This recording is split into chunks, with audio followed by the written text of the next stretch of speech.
सबको जय मसीह की।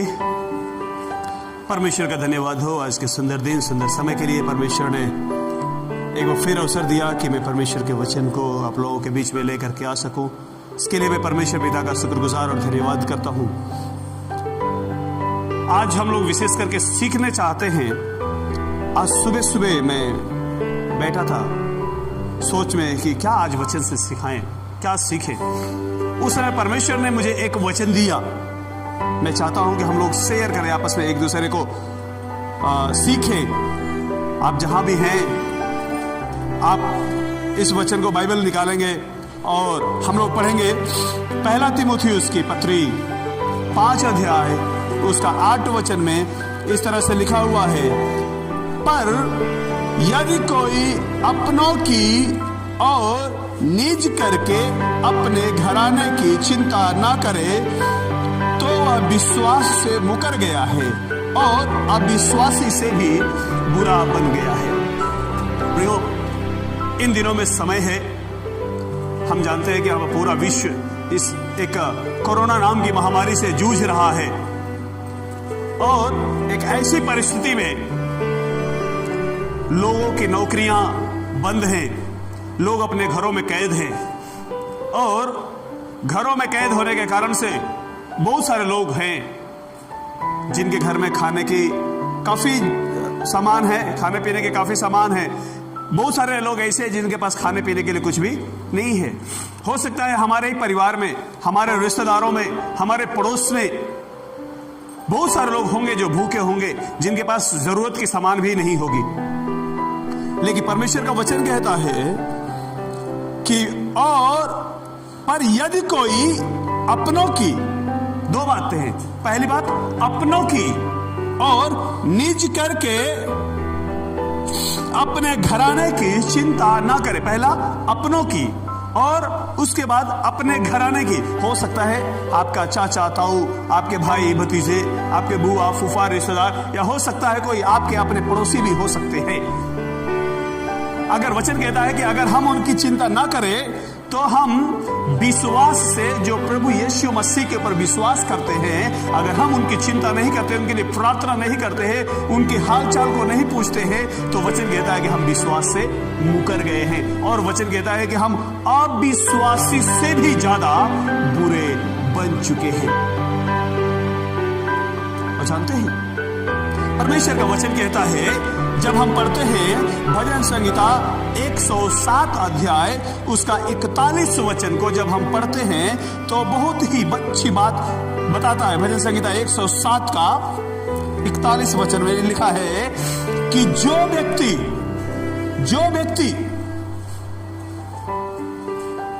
लिखा है वह दरिद्रों को दुख से उठाकर छुड़ाकर ऊंचे पर रखता है और उनको भेड़ के झुंड सा परिवार देता है।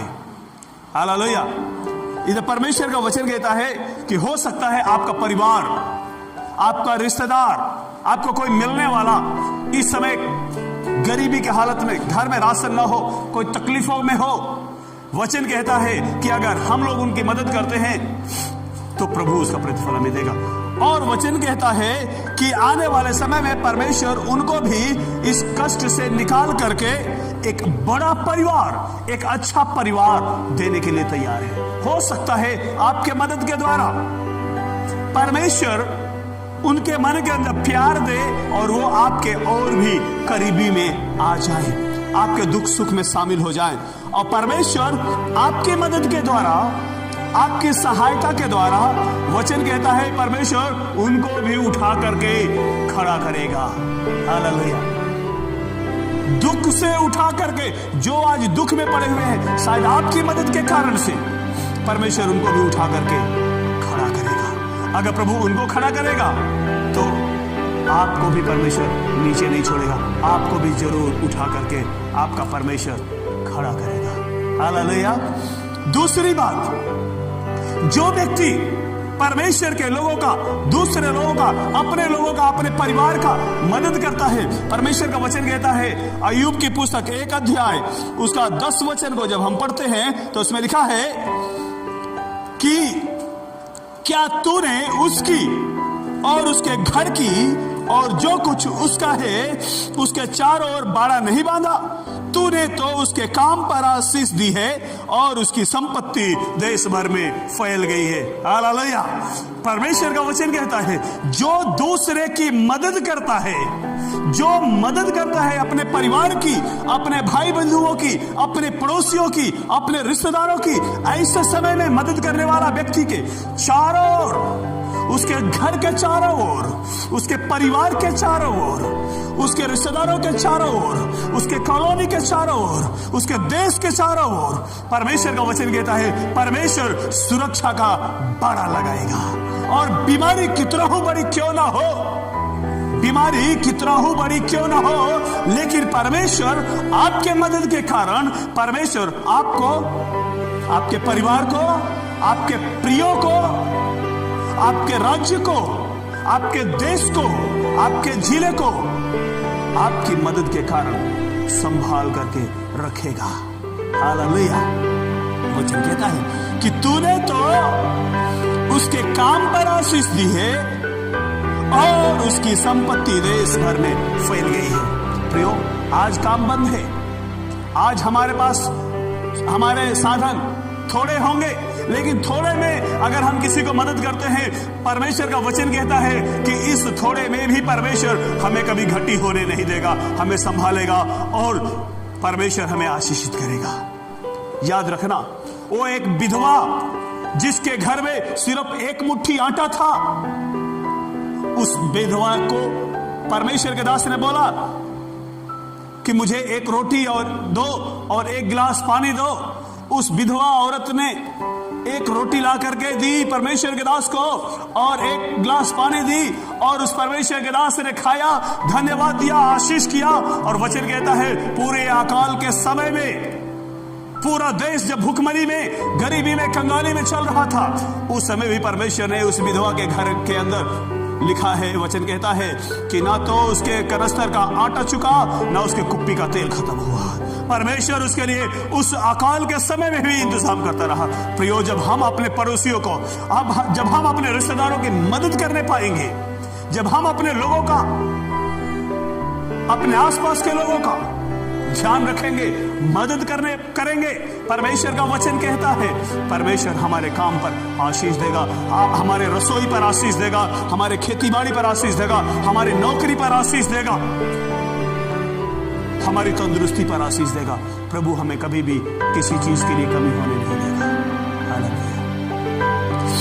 तीसरी बात परमेश्वर का वचन कहता है, उत्पत्ति की पुस्तक 28 अध्याय उसका 15 वचन को जब हम पढ़ते हैं, उत्पत्ति की पुस्तक 28 अध्याय और 15 वचन को जब हम पढ़ते हैं, तो उसमें लिखा है, परमेश्वर का वचन कहता है, और सुन, मैं तेरे संग रहूंगा और जहां कहीं तू जाए वहां तेरी रक्षा करूंगा और तुझे इस देश में लौटा ले आऊंगा, और मैं अपने कहे हुए को जब तक पूरा न कर लूं तब तक तुझको ना छोड़ूंगा।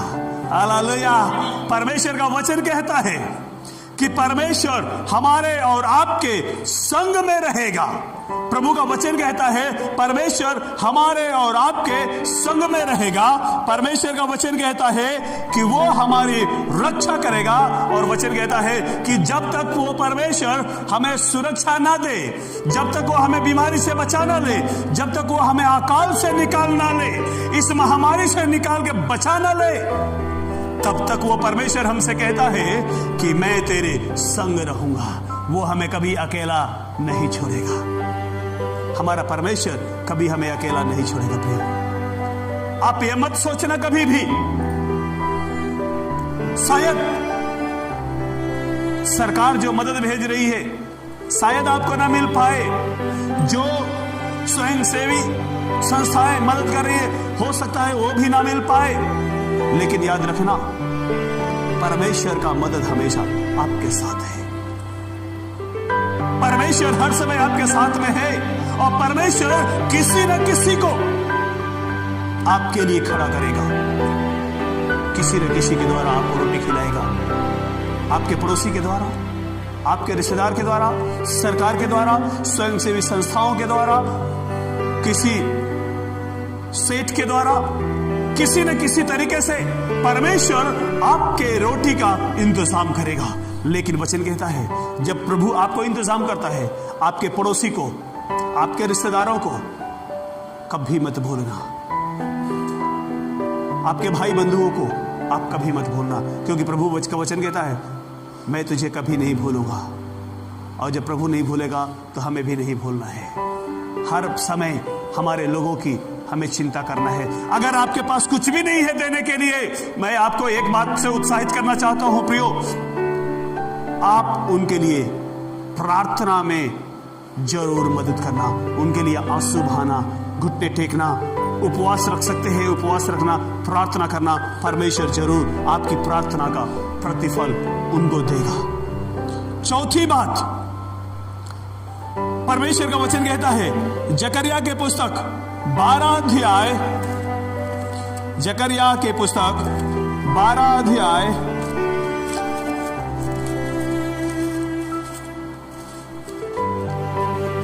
12 अध्याय 8 वचन में इस तरह से लिखा है,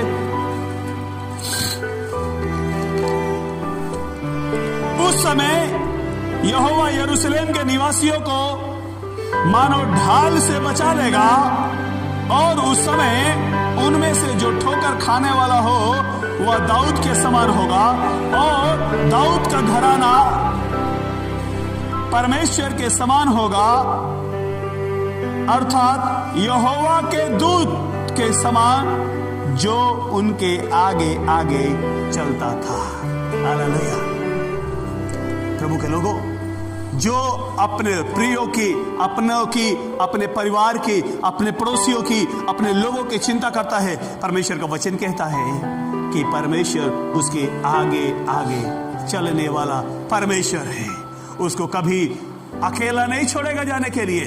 परमेश्वर उसके आगे आगे चलेगा, उसकी मदद करेगा, उसकी सहायता करेगा, उसके साथ रहेगा।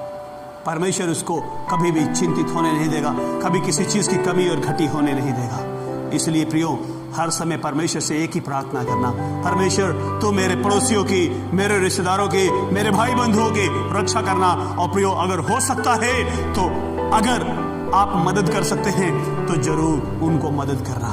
उनसे हर दिन एक बार फोन करके हाल चाल जरूर पूछ लेना।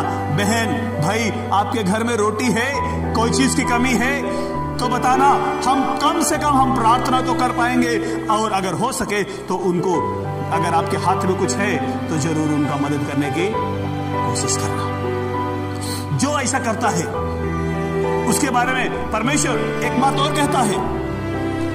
5वीं बात हम पढ़ेंगे, क्या लिखा है यशायाह की पुस्तक 49 अध्याय, यशायाह की पुस्तक 49 अध्याय 14 और 15 वचन में लिखा है,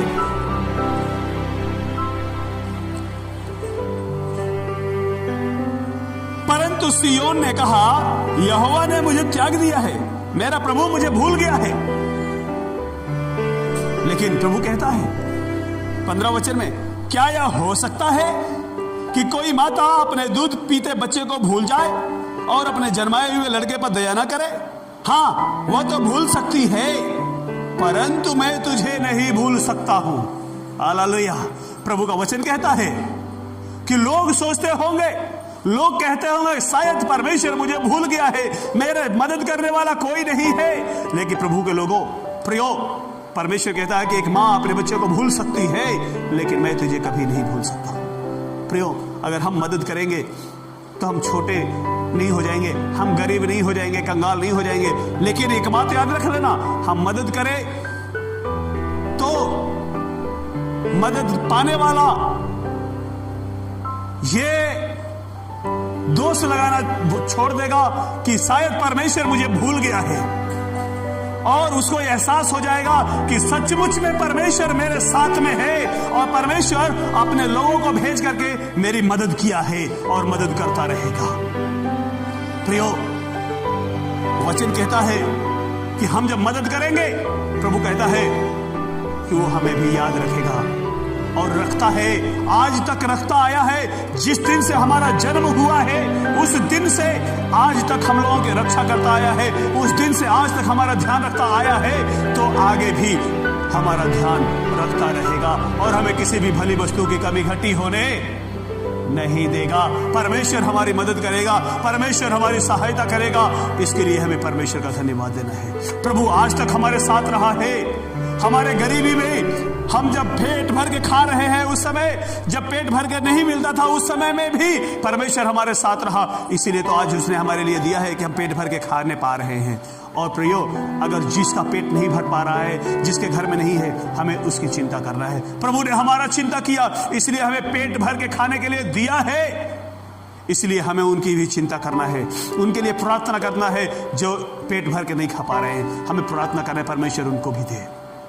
इसलिए आइए हम लोग अपनी आंखों को बंद करेंगे और प्रभु से प्रार्थना करेंगे कि परमेश्वर पिता, तू मुझे एक हृदय दे, एक मन दे कि मैं मेरे लोगों की, मेरे परिवार की, मेरे पड़ोसियों की, मेरे रिश्तेदारों की चिंता करने वाला बन जाऊं, उनके लिए प्रार्थना करने वाला, उनके लिए कुछ हो सके तो मदद पहुंचाने वाला बन सकूं प्रभु जी। जबकि पूरा देश इस लॉकडाउन में चल रहा है, सारी फैक्ट्रियां बंद है, लोग अपने घरों में बंद है प्रभु जी। ऐसे परिस्थिति में प्रभु जी, अगर मेरे पास एक रोटी है प्रभु, तो आधी आधी रोटी हम मिलके, मैं और मेरा पड़ोसी, मैं और मेरा परिवार मिलके हम खाने वाले बन जाए प्रभु जी। क्योंकि तेरा वचन कहता है जब हम मदद करेंगे प्रभु जी, तो तू हमें, हमारे साथ, हमारे उस पड़ोसी का, हमारे रिश्तेदार को भी तू उठा के खड़ा करेगा प्रभु जी। जब हम मदद करेंगे तो तू हमारे चारों ओर अपने सुरक्षा का बाड़ा बांधेगा प्रभु जी। जब हम किसी की मदद करेंगे प्रभु जी, तू हमारे संग रहेगा और मदद पाने वालों के संग रहेगा। जब हम मदद करेंगे प्रभु जी, तो तू हमारे आगे आगे चलेगा प्रभु जी। मदद पाने वालों के संग आगे आगे चलेगा, मदद करने वालों के आगे आगे चलेगा प्रभु जी। मदद पाने वालों को नहीं भूलेगा, मदद करने वालों को भी नहीं भूलेगा प्रभु जी। हमेशा उनको आशीषित करता रहेगा। इसके लिए मैं धन्यवाद देता हूं प्रभु जी। मेरी प्रार्थना है मेरे परमेश्वर, आप दया करें, कृपा करें, हमारे परिवार को, हमारे जीवन को आपके हाथ में सौंपता हूं। हम सबको आशीष करें, सारे देखने वाले, सुनने वाले भाई बहनों को प्रभु जी, अपने प्यार करने वाले लोगों को प्रभु आप आशीष करें, अनुग्रह करें, लगातार लेकर के चले प्रभु जी। और जबकि पूरा विश्व लॉकडाउन में चल रहा है, बचाएं, इस कोरोना महामारी से बचाएं, संभाले, आगे बढ़ाएं और इस बीमारी से छुटकारा मिलने के लिए प्रभु जी हम सबकी मदद करें। विशेष करके मेरी प्रार्थना है इस कोरोना महामारी से हम सबको बचाएं, संभाले और हमारे देश से, इस विश्व से यीशु के नाम में कोरोना की बीमारी चली जाने पाए। प्रभु दया करे, कृपा करे, करुणा करे, अनुग्रह करे, आपकी महिमा के लिए इस्तेमाल करे। धन्यवाद देते हैं, सारी आदर, सारी महिमा मैं आपको देते हुए प्रार्थना यीशु मसीह के नाम से मांगते हैं, से ग्रहण करो प्रभु जी। आमीन, आमीन, आमीन। सबको जय मसीह की। परमेश्वर सबको आशीष करे, अनुग्रह करे।